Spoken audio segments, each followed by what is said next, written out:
and sit down.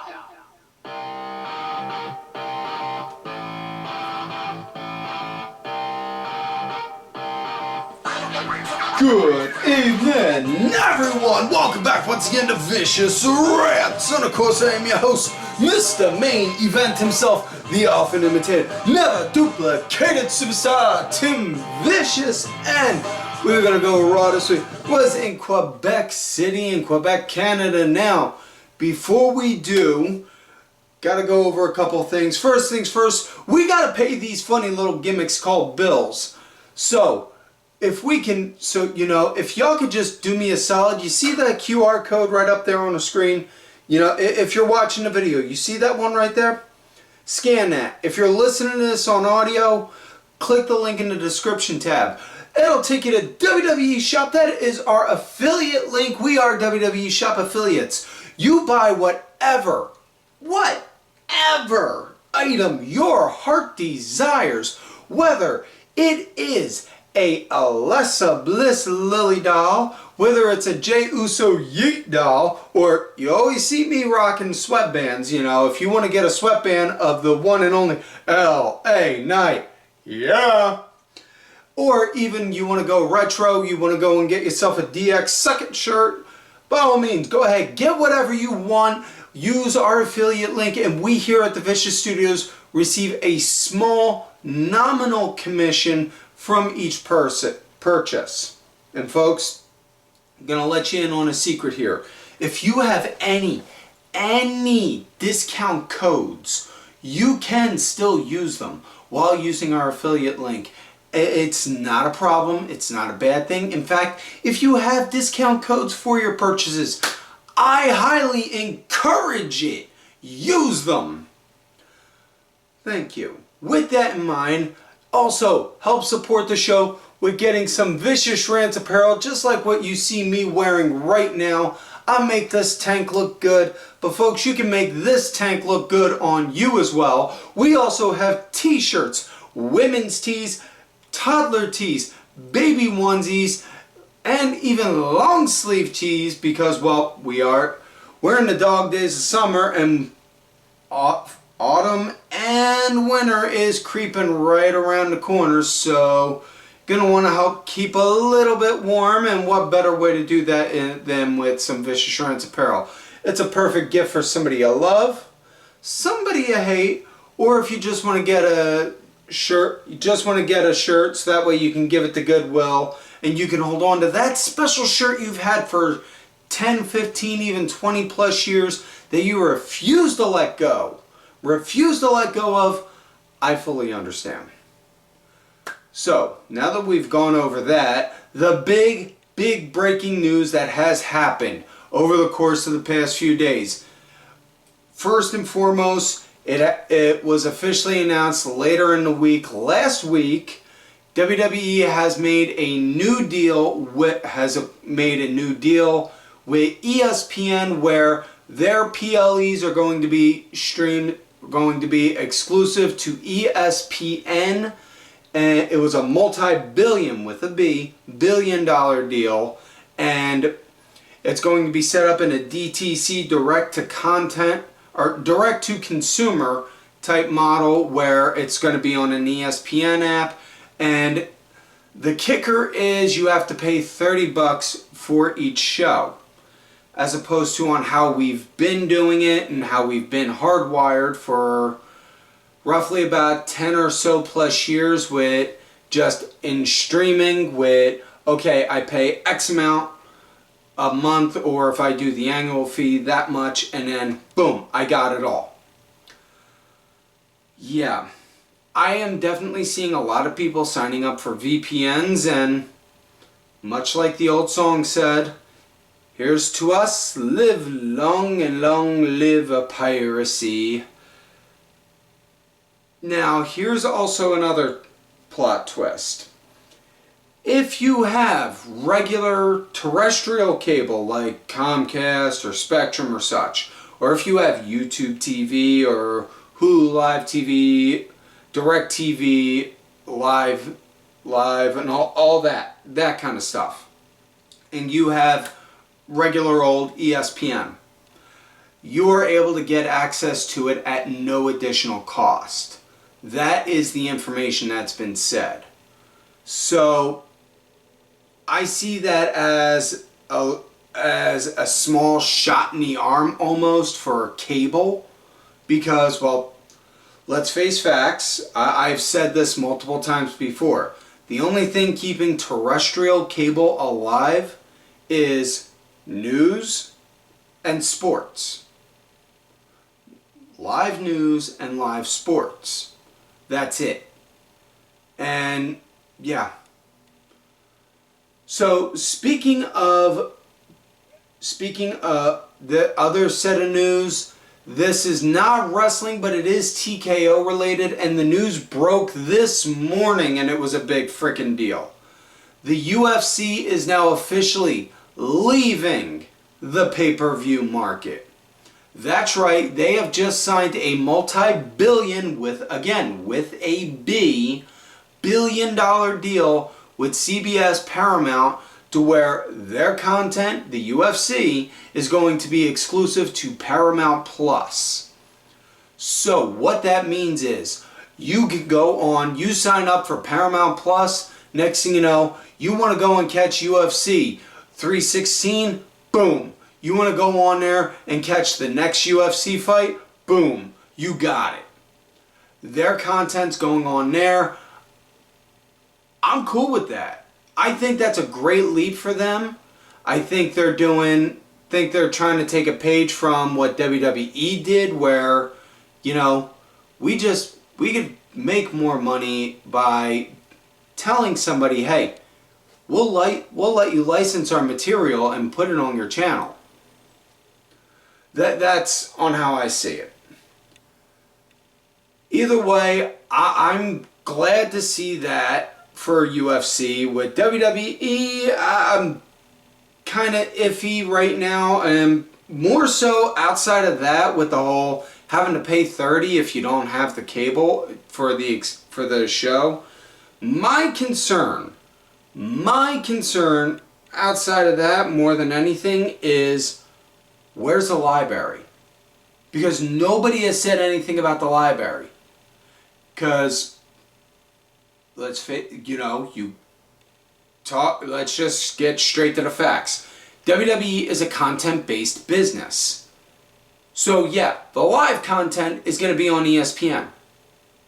Where's the rest going to go? That's my question. So now that we've done pretty much making this like the good half, just like in Full Metal Jacket, now we're going to get to the rest of the show and switch gears and talk about last week via the SmackDown Rewind. So the big highlights from last week's SmackDown, it started out with John Cena coming out. He comes out, hypes up the crowd, tells everyone, because they were in Montreal, and he said point blank. Now, folks, not going to lie to you. I'm not going to lie to you. For the longest time, we were afraid to come here.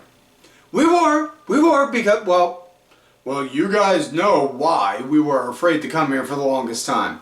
And it's the truth, because, you know, reference to the screw job, and I still stand on my morals on that Brett legitimately really did screw himself over with the Montreal screw job. But that's a discussion for another day. If you ever want to have that one, I'll be more than open to saying it, whether you agree or disagree with my view. That said, Cena then, now, I don't know what planet anyone may have thought I woke up on, but at no point did I ever think I would want to go and have a match with Brock Lesnar. I mean, who would want that? But I will say this. Brock Lesnar now has a John Cena problem. So, Brock, just like with anyone else in the back, anyone has got a John Cena problem, you want some? Come get some. Then out comes the walking douche nozzle himself, Logan Paul, doing their traditional blah blah blah blah blah.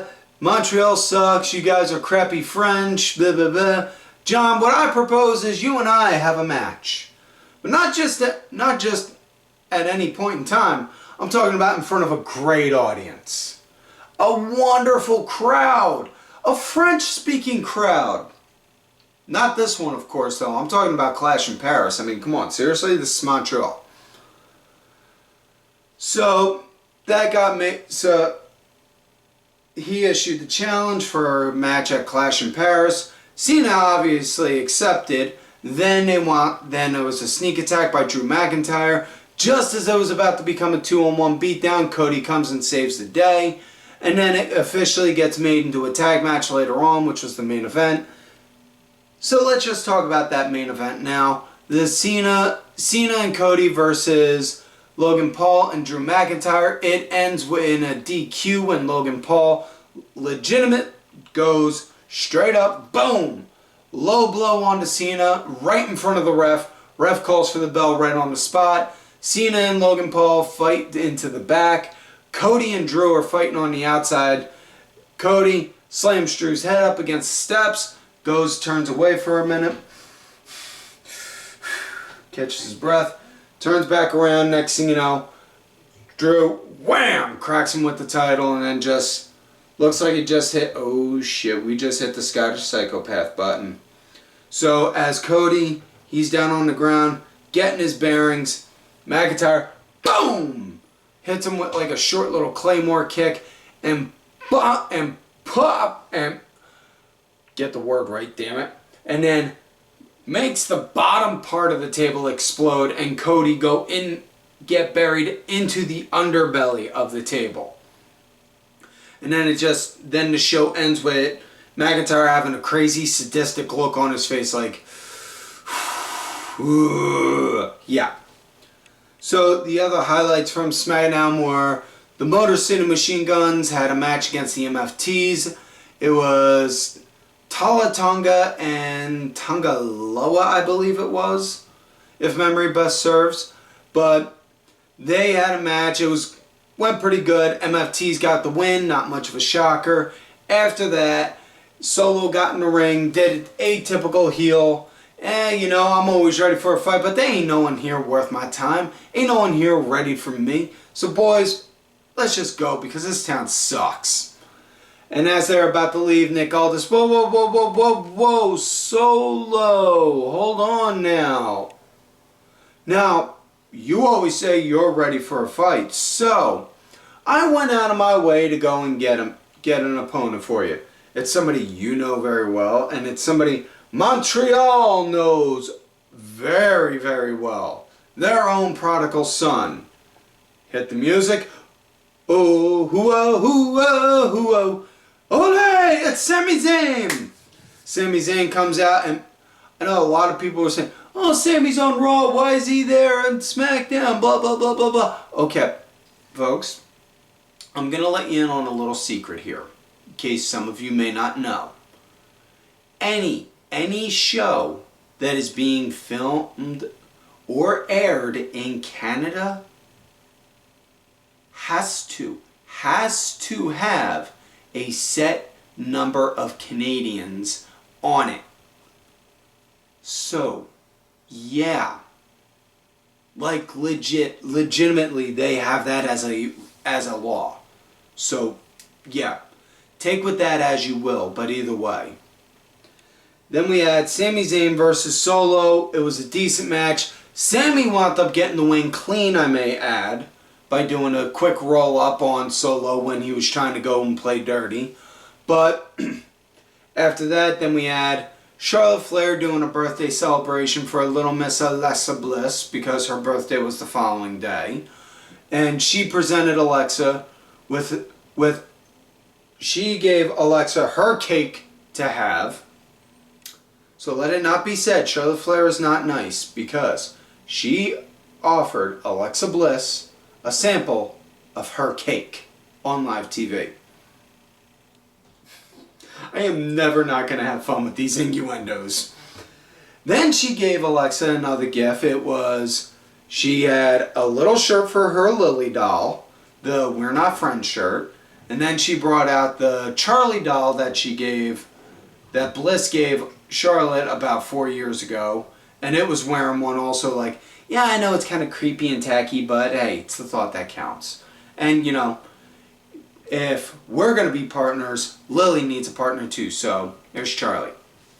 Then Chelsea Green came out. Oh, you two can go because this is such a waste of time. We're in Canada, my home country, where we should be celebrating my return. Other than that, so then Charlotte then proposes that she goes and kicks Chelsea's ass. She's like, no, you know what? Oh, we're just going to leave. Nick Aldison, whoa. Hold on now, Chelsea. Now, Alexa, I got a gift for you too. It's a brand new WWE referee. His first day on the job. And his very first match is going to be calling Charlotte Flair versus Chelsea Green. And that match starts now. So then we had Charlotte versus Chelsea. And then that match ended with, I don't remember how, but the cake wound up getting brought into the ring. And as Chelsea was getting ready to go and do the I'm Pretty Her to Charlotte onto it, Charlotte reverses it and does it onto Chelsea. So, see, I'm getting choked up thinking about this. Charlotte Flair cream pied Toni Storm on live television. And then, she made Chelsea Green eat her cake. I am just having way too much fun with this. Oh, man. Oh, God. Oh, I could think of 100 different things to make it worse, but I'm not gonna because I don't want to get sent to HR again with the Main Event Network. Anyways, that is it for SmackDown. So with that said, let's get into the show. Raw in Quebec City, Quebec, Canada. It starts off.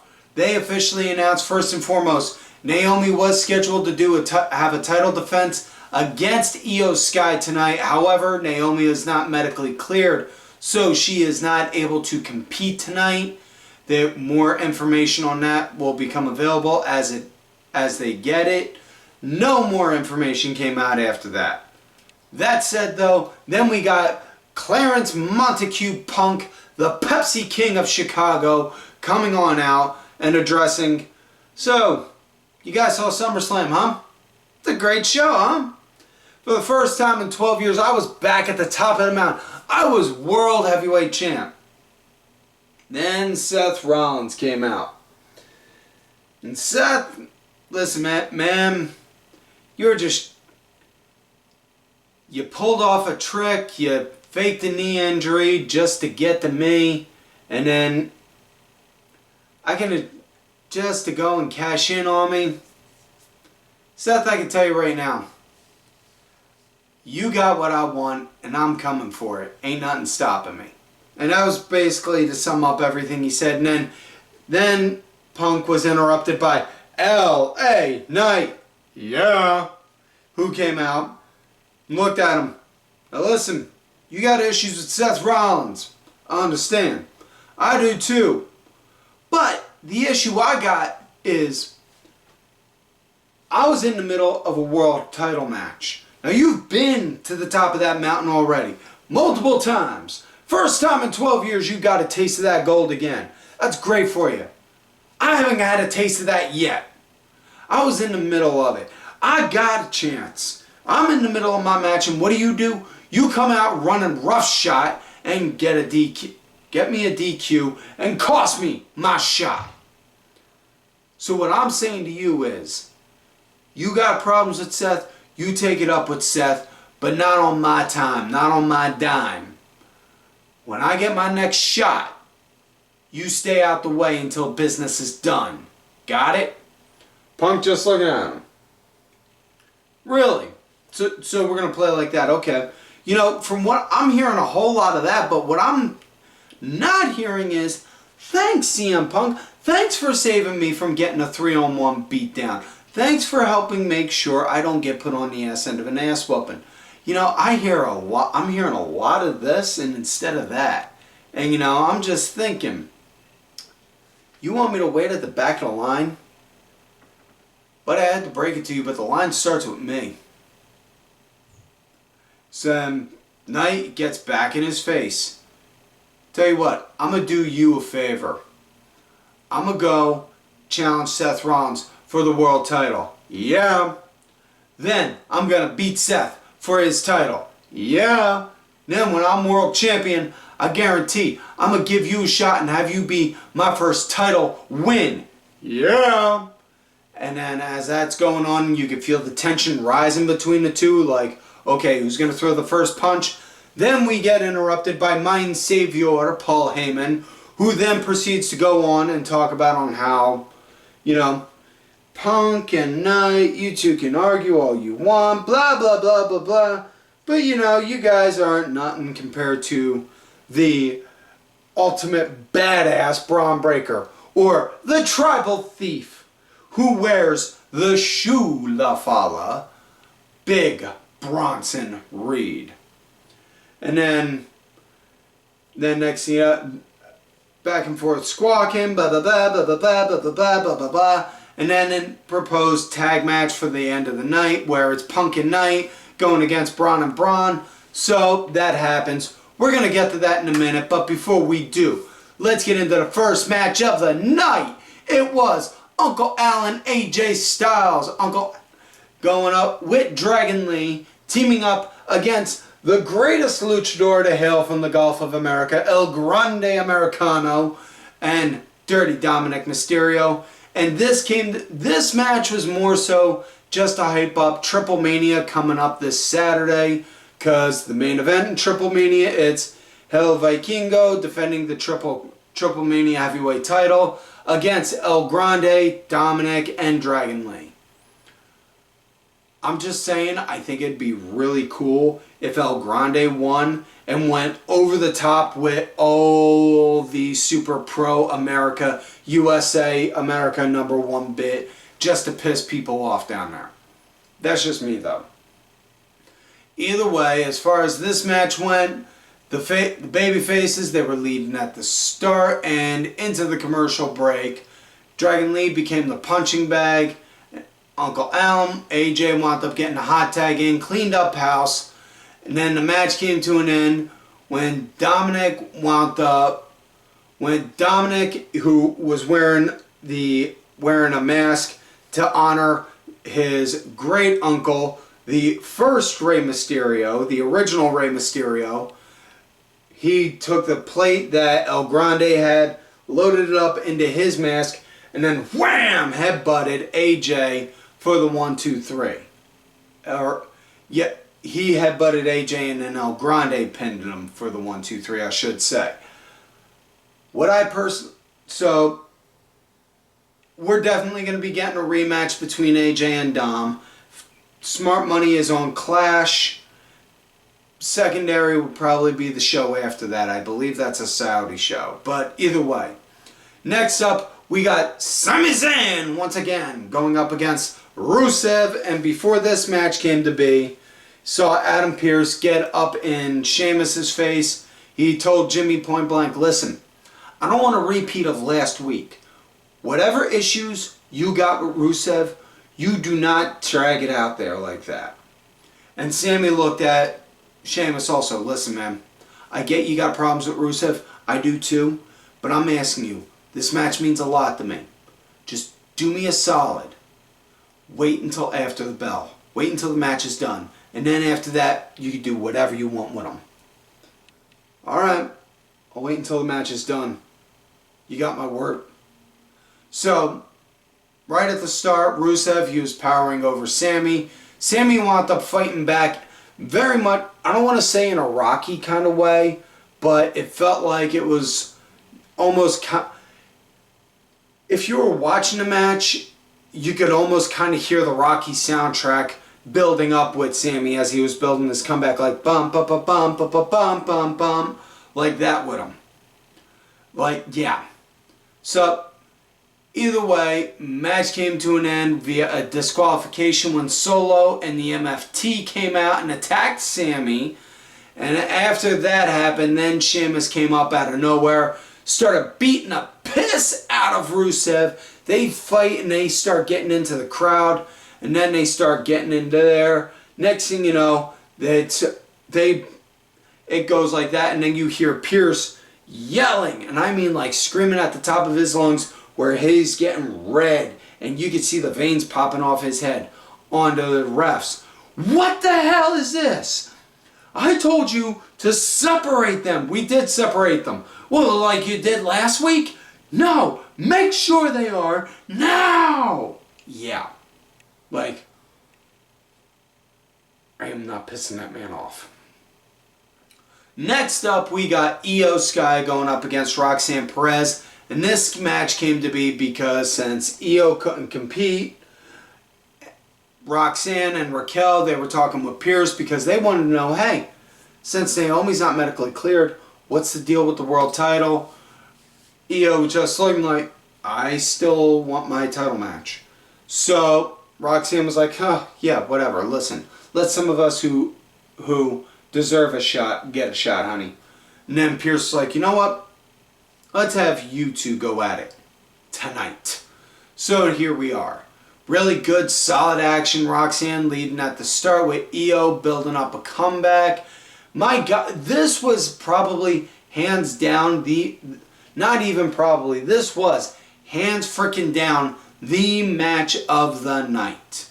Now, I don't know if anyone saw the WWE Unreal show, but I will say this. Triple H was right on the money when he said this. It's like, I don't know what the fuck it is, but with the girls, they get down to the PC. Within 6 months, they got it. With guys, it takes them way longer. And it's just like, what the fuck? They're just hardwired to be better. They're just hardwired better. You know?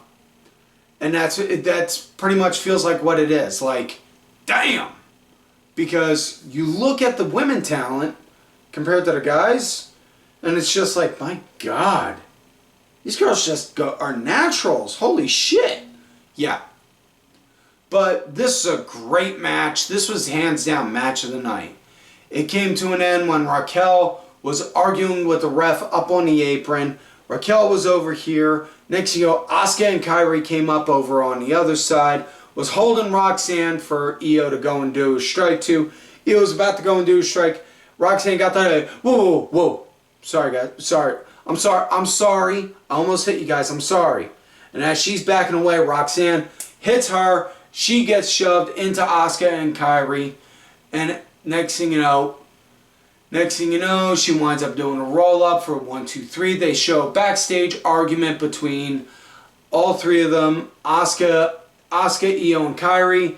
Asuka gets pissed off, walks away. Io's just like, no, I'm not dealing with this. And Kairi's just standing there left alone like, what the, but, God, I don't want my friends fighting. Sad Kairi is a very real thing. We don't want that, folks. Next up, we got Maxxine Dupri having a title shot against Becky Lynch for her Women's Intercontinental Championship. And this was pretty much a one-sided ass whooping. This is pretty much just a one-sided ass whooping to Maxxine. I mean, she built up a small little comeback, but it really wasn't much. And Becky wound up getting the win by countering a roll-up into the disarmor, locked it in, got that. After that, got in Natalya's face because Natty was out there cheering Max on. Yeah. Excuse me. So now we come to main event match of the night. LA Knight, yeah. With Charles Montgomery Punk against the big bad Bronson Reed and Bron Breakker, the big bad booty nephew. And faces, they were leading at the start, going into the commercial break. CM Punk, he was the punching bag for the post break. Then Knight got in, and then he got turned into the punching bag for a bit. CM Punk wound up getting a hot tag, cleaned up house, and just as he called for, alright, time to bring it on home, folks. It's time for GTS. Next thing you know, DQ out of nowhere, Seth Rollins shows up, starts beating the hell out of Punk, and then out comes Jey Uso with a chair, wham! Cracks Breaker on the entry ramp, gets up into the ring, tries to throw it at Reed. Reed just straight up punches it out of his hand and just look like, alright, we gonna throw hands in. So they start throwing hands, knocks Reed back some. Jay then gets the chair, wham! Slams it on him. So the faces are owning the ring and they're calling him back like, come on, come on, come on, come on. So then out comes Adam Pearce saying, Seth, you want to go and say you have no problem being a defending champion? Well, I see no problem with you defending your world championship across the world and against your next opponent. And your next opponent will be main event Jey Uso, yeet, LA Knight, yeah, and CM Punk in a fatal four-way match at Clash in Paris. And it is official. After it's been made official, then Seth and his boys go in there, clean up, and completely wreck shit and murder everyone, and the show ends with all the heels standing tall and triumphant. So, with that said, that is it for this week's show, folks. So please, if you're watching the video, don't forget to like the video, subscribe to the channel, go back, watch some of the other episodes when you can. Look for me on the Twitter at Tim Vicious, also on that Facebook gimmick, Tim Ash, Instagram as well, Threads, Blue Sky. If you check any social media and you see the name Tim Vicious, 99.99999% of the time it's me. Thank you to contributors to the show, LFC Lingerie Fighting Championship. There are a little bit of wrestling, a little bit of MMA, and a whole lot of attractive women wearing a little bit of nothing. Thank you. Also, folks, do not forget to follow these cool-ass cats right here on the Twitter, DSB_IV, main event _net, the main event wrestling network account, Sergeant Curry Pants, 3 Count Thursday, and D Dryer 1986. And folks, like I always tell y'all, you love me, that's great. You hate me, well, shut up and sit down. Fuck yous.